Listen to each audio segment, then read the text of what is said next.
Hi viewers, ఇప్పుడు మన power పాయింట్లో నేర్చుకునే ఆప్షన్స్ ఏంటంటే డిజైన్ అనే ట్యాబ్లో ఈ కంప్లీట్ ఆప్షన్స్ అండి.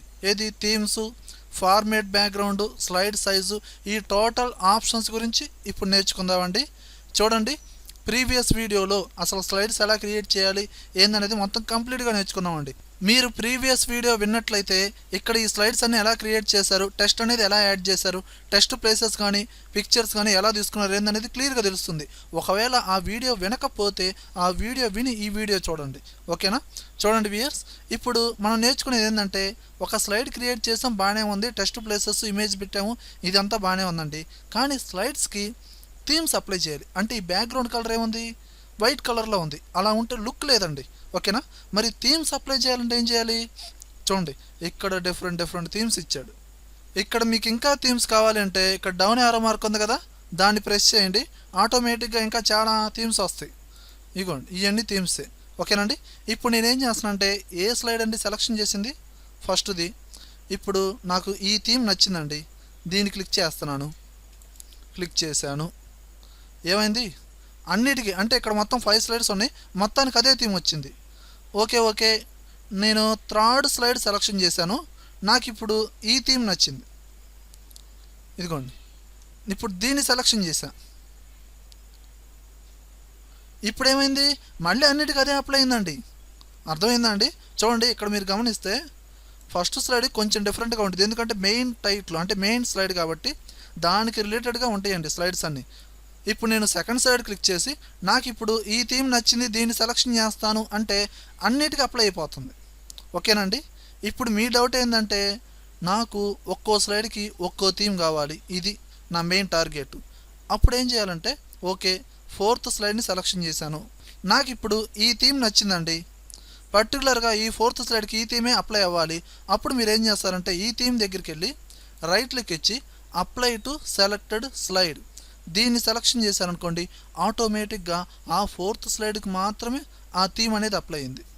ఇదిగోండి, అప్లై అయిందా లేదా? ఈ విధంగా. అలానే సెకండ్ స్లైడ్ని సెలెక్షన్ చేశారు, ఇప్పుడు ఈ థీమ్ నచ్చిందండి, దాని మీద రైట్ క్లిక్ ఇచ్చి అప్లై టు సెలెక్టెడ్ స్లైడ్ అనండి, దాని ఒక్కదానికి అప్లై ఇద్దండి. ఈ విధంగా మనం ఇండివిజువల్గా అప్లై చేసుకోవచ్చు. నార్మల్గా క్లిక్ చేశారనుకోండి మొత్తానికి అప్లై అయిపోతూ ఉండిద్ది. ఓకేనండి? అలానే ఇప్పుడు చూడండి, ఇప్పుడు నేను ఈ థీమ్ని సెలెక్షన్ చేశాను, అంటే ఫస్ట్ స్లైడ్ని సెలెక్షన్ చేశాను. ఈ అప్లై చేసిన థీమ్స్కి కలర్స్ కూడా మార్చవచ్చు. ఇదిగోండి, ఇక్కడ వేరే ప్యానల్ ఉంది. ఓకేనా? ఇదిగోండి, ఈ విధంగా మీరు కలర్స్ మార్చుకోవచ్చు. ఇక్కడ డిఫరెంట్ కలర్స్ ఉంటాయి. థీమ్ స్టైల్ ఒకటే కానీ కలర్స్ మార్చుకోవచ్చు. ఇదిగోండి, ఈ విధంగా. ఓకేనా? అలానే ఇప్పుడు దీన్ని సెలెక్షన్ చేశాను, ఫోర్త్ స్లైడ్ని, దీంట్లో కలర్స్ మారుస్తున్నాను. ఈ విధంగా మనం మార్చుకోవచ్చు. ఓకేనండి?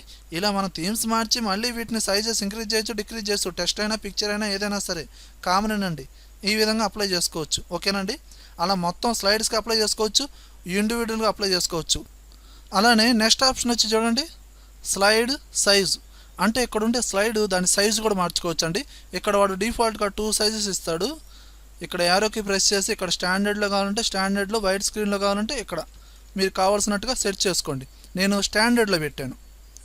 ఇక్కడ మ్యాక్సిమైజ్ అనే బటన్ ఉందో దీన్ని ప్రెస్ చేయండి. ఎప్పుడైతే ఆ బటన్ ప్రెస్ చేస్తారో ఆటోమేటిక్గా ప్రతి స్లైడ్కి ఒక స్క్వేర్లో అంటే ఏంటంటే 4 సైడ్స్ ఈక్వల్గా క్రియేట్ అవుతాయి. ఓకేనండి? కాదు నాకు నార్మల్గా కావాలనుకుంటే వైడ్ స్క్రీన్లో దాన్ని ప్రెస్ చేయండి, ఆటోమేటిక్గా వచ్చేస్తాయి. ఓకేనా? అలానే చూడండి, ఇక్కడ మనం క్లియర్గా గమనిస్తే ఇవి ఒక థీమ్స్. ఈ థీమ్స్ని మొత్తానికి అప్లై చేయొచ్చు, లేదా ఇండివిజువల్ సైడ్స్కి అప్లై చేసుకోవచ్చు, అది మీ ఇష్టం. దానికి కలర్స్ కూడా మార్చుకోవచ్చు. ఇదంతా ఓకేనండి. ఆ తర్వాత వేరొక ఆప్షన్ ఉంది చూడండి, ఇక్కడ ఫార్మేట్ బ్యాక్గ్రౌండ్ అనే ఆప్షన్. దీని ద్వారా ఏం చేయొచ్చు అంటే ఈ థీమ్కి బ్యాక్గ్రౌండ్లో వైట్ కలర్లో ఉంది కదా, దాని బ్యాక్గ్రౌండ్ కలర్స్ మార్చవచ్చు, గ్రేడియంట్ కలర్స్ మార్చుకోవచ్చు, పిక్చర్స్, టెక్స్చర్స్, ప్యాటర్న్స్ చాలా పెట్టుకోవచ్చు అండి. ఇవన్నీ ఎంఎస్ వర్డ్లో ఆల్రెడీ నేను రిపీట్ చేశాను. ఓకేనండి? అవి ఒక షేప్లో ఫిల్ చేసుకోవచ్చు, పేజీకి ఫిల్ చేసుకోవచ్చు. ఇప్పుడు మీరు ఫార్మేట్ బ్యాక్గ్రౌండ్ అనే ఆప్షన్ ప్రెస్ చేయండి. ప్రెస్ చేశారు. ఓకే, ఇప్పుడు రైట్ సైడ్లో మనకు ఒక బాక్స్ వచ్చింది కదా, ఇక్కడ మీకు ఆప్షన్స్ ఇచ్చాడు చూడండి.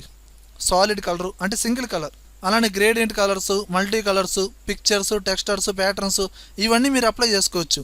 ఇక్కడ నేను సాలిడ్ కలర్ అన్నానండి.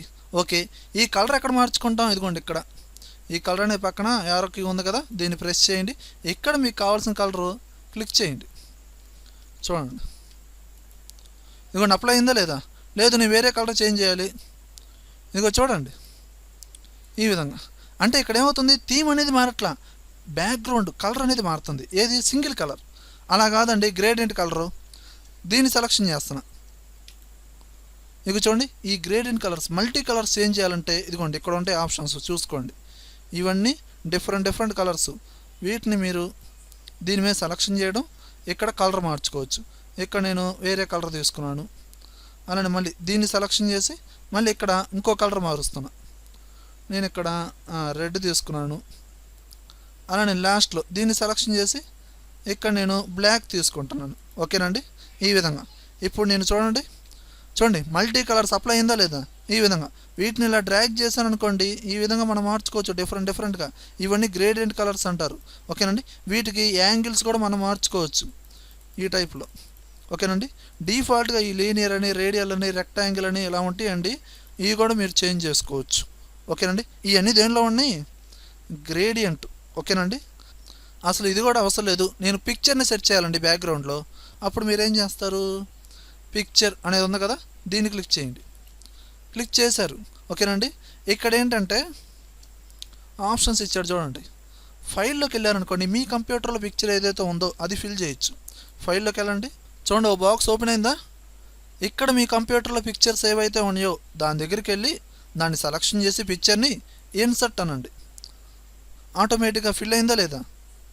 అసలు నా పిక్చర్ అవసరం లేదు, టెక్స్చర్ కావాలి. ఇగోండి టెక్స్చర్స్కి పక్కనే బాక్స్ ఇచ్చాడు, అక్కడ యారో మార్క్ని ప్రెస్ చేయండి.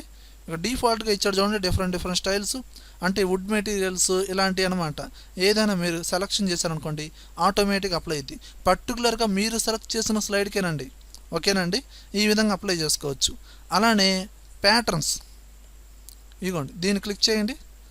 ఇక్కడ మీకు డిఫరెంట్ ప్యాటర్న్స్ ఇచ్చాడు చూడండి. ఓకేనా, దీంట్లో మీకు నచ్చింది క్లిక్ చేయండి, ఆటోమేటిక్గా దానికి అప్లై అవుతూ ఉంటుంది ఈ విధంగా. ఇదేంది, ఇక్కడ చూస్తే మనకి రెడ్ కలర్ వైట్ కలరే కనబడుతుంది.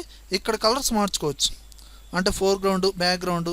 ఇక్కడ నేను ఈ కలర్ పెట్టాను, బ్యాక్గ్రౌండ్ వచ్చి బ్లాక్ కలర్ పెట్టాను. ఓకేనా, పెట్టేశాను. ఇదిగోండి చేంజ్ అయిందా లేదా? ఇప్పుడు ఆ 2 కలర్స్కి సంబంధించిన ప్యాటర్న్స్ అన్నీ మొత్తం చూపిస్తాను చూడండి. దీంట్లో మీకు నచ్చింది క్లిక్ చేసుకోండి, సెలెక్షన్ చేసి చూడండి. సెలెక్షన్ చేసి మీరు క్లోజ్ చేస్తే చాలు. అదే అప్లై టు ఆల్ అన్నారనుకో, ప్రతి స్లైడ్కి సేమ్ ప్యాటర్న్ సేమ్ కలర్ మొత్తం అప్లై అయిపోతూ ఉంటుంది. ఓకేనా, దీన్ని క్లోజ్ చేయాలంటే డైరెక్ట్గా ఇక్కడ క్లోజ్ చేయండి. ఓకేనా, ఈ విధంగా పవర్ పాయింట్లో మనం సెలెక్ట్ చేసిన సైడ్స్కి థీమ్స్ అప్లై చేసుకోవచ్చు. ఇండివిజువల్గా కూడా డిఫరెంట్ థీమ్స్ అప్లై చేసుకోవచ్చు.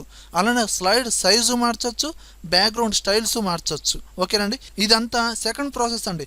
ఫస్ట్ ప్రాసెస్ ఏంటంటే ప్రీవియస్ వీడియోలో చెప్పాను, సెకండ్ ప్రాసెస్ ఇప్పుడు చెప్పాను, థర్డ్ ప్రాసెస్ అనేది నెక్స్ట్ వీడియోలో చెప్తాను. ఓకే.